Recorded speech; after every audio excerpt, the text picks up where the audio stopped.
It's funny how sometimes in life a certain thing happens and you would remember it for the rest of your life. Would it be through meeting a certain person? Dr. Freeman, I presume. Going to a certain place, or even playing a certain game. Half-Life 2 was a game that I played at a very young age, but the pleasant memories would be stuck in my head for over a decade. So wake up, Mr. Freeman. Wake up and smell the ashes. As it was one of the few games I got on my brand new PC, I could experience the game in its full glory. It was the game that shaped me into the player that I am today. Many fun memories were made playing this game for nights along with my friend. I think you dropped this back in Black Mesa. After so many years, everywhere you turn around, everybody praises Half-Life 2. So many years have passed since my original playthrough, 15 years to be precise. I wanted once more to beat the game. I want to try to dissect the game into bits and pieces, so I can show you why it's considered a classic. But still, with some flaws and cracks that wasn't even the hardware limitation, but just bad design choices. So I welcome you once more to my channel, where I prepare for you a review about Half-Life 2, a modern day classic with flaws. Half-Life needed long 6 years to finish development. Valve took some extra time to finish the game, because they knew how huge success was the first game and they wanted to perfect it. They also took some time to create a new game engine, the Source engine, a very adaptive game engine that would be used for many years coming. In 2003, Valve showed us the trailer of the G-Man's facial animations. Comparing it with the first Half-Life, it's something that probably blows everybody's minds, because the improvements in the graphics was enormous. Along the same time, Gabe Newell made Steam, to squeeze some extra hard-earned money every time a Steam sale comes around. Go away, Jesus Newell, I don't have any money now, go away! Half-Life starts strong. The first thing you see is the creepy G-Man as he prepares you for the next journey. Truth to be told, the story of Half-Life isn't something that would blow you away immediately, but the presentation sure will. As Freeman arrives in the City 17, what feels like home to me after so many hours spent in it, you see how lonely and desperate the game makes you feel, without showing the player with cutscenes down his throat. As you walk into the train station, you see everything is in lockdown. So this isn't the best game to play right now, escaping one lockdown to get in another. Anyway, the guards will watch every step you take, and when they aren't around, special paparazzi robots will harass you and blind you if they come too close to you. Leave me away, you flying f***s.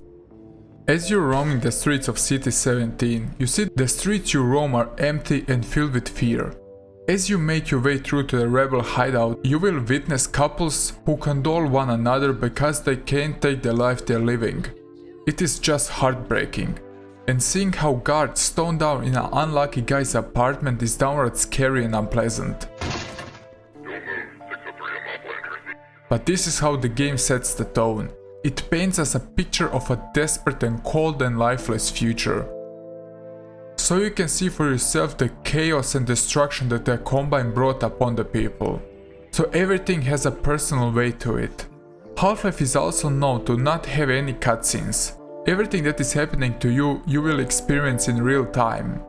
Not that the game doesn't want to pay you attention, but rather to keep the flow and the momentum of the game going, so you don't have an interruption. Except the loading times. Half-Life is always keeping you on the edge, with its compelling story, great characters, and from a level design switching for a pure action-based standpoint to even reaching horror genre. The whole premise is that Half-Life 2 was set 20 years after the Black Mesa accident, and you need to fight your way through the City 17 and many other places to get to the Citadel, where you need to find Dr. Valent's brain and stop the whole menace that is unfolding on the human race. The action in Half-Life reached a sweet point with this sequel, and it aged very well, and it was almost hard to give any complaint. The weapons have an astonishing impact and often ending in some bizarre death scenes because of the physics engine. The game will throw you many different sights, and the pacing of the game feels always fast and fresh.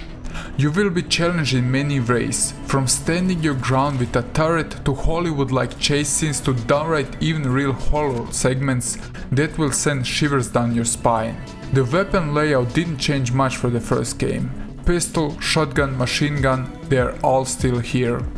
Newcomers this time, the freaking pulse rifle, a weapon with good accuracy, high damage and a second fire rate mode that can evaporate enemies. The bug bait. It is a weapon that lets you control your own bug army so you can attack or distract enemies. Go on my minions, eat those soldiers alive! By the way, tell me down in the comment sections of what reminds you the bug bait. Why to settle with a sniper rifle when you can get a high impact crossbow that shoots iron bolts? And the famous gravity gun, what lets you throw all things imaginable at the enemies. A good chunk of the game is built around this weapon and you will always have something to throw. But to play only with the gravity gun, it's a game on itself, as you wanna try to see what works and what not. And now let's not forget the mainliest weapon of the game, the crowbar. Perfect for breaking boxes and faces. Half-Life 2 has fewer weapons compared to the first part, and somehow the absence is heavily felt.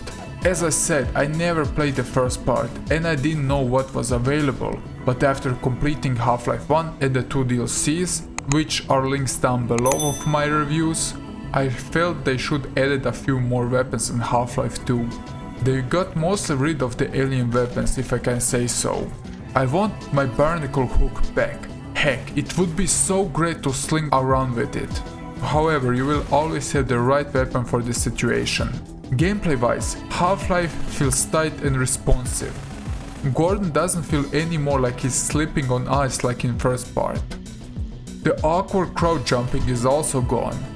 As the game possessed light platform segments, now when you jump you will get a slight boost. One bigger part of Half-Life 2 is that the game is a puzzle game. The puzzles were mostly simple and logical, but yet fun. Maybe they overdone it, but it's a debate for itself. Sometimes it felt like you were a monkey and thrown into a lab project, and you need to find your way out of the room. Well, I had that feeling at least. Graphically the games look very good, downright amazing at some points. The textures are crisp and sharp. A small problem I had was some screen tearing that happened from time to time.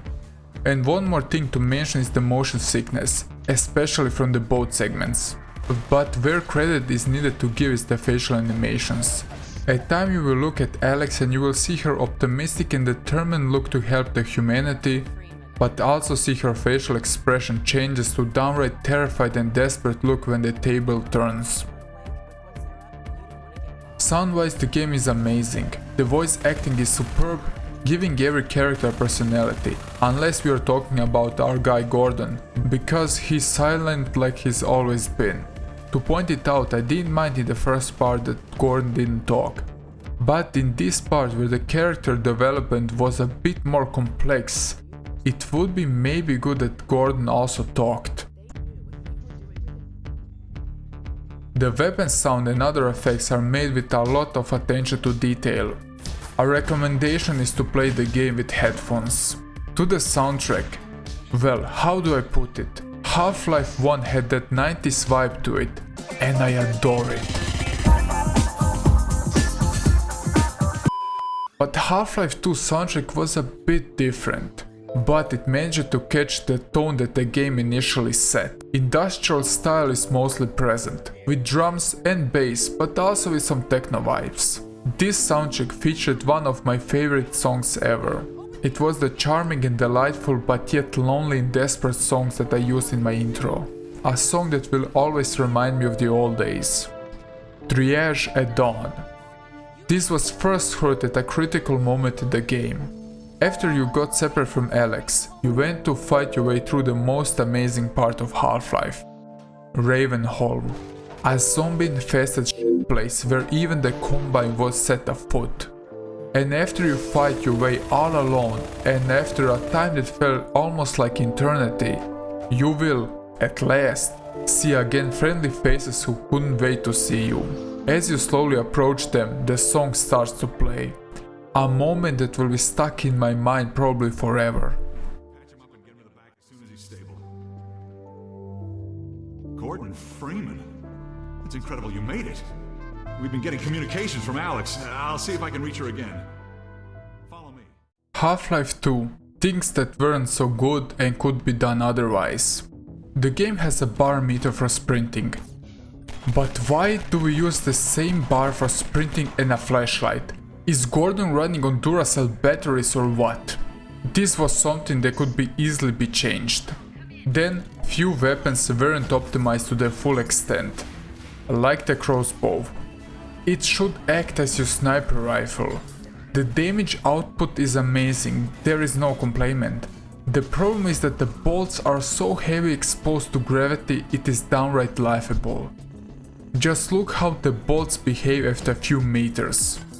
The only good weapon for a long-range shootout is the Magnum. Devastating damage, good range, big recoil, but overall better than a crossbow in my opinion. Now, as I mentioned the Magnum and the crossbow, let's talk about their ammunition. Or better to say lack of. Well, it was probably to avoid that you don't overuse those weapons because of the damage, and I get it.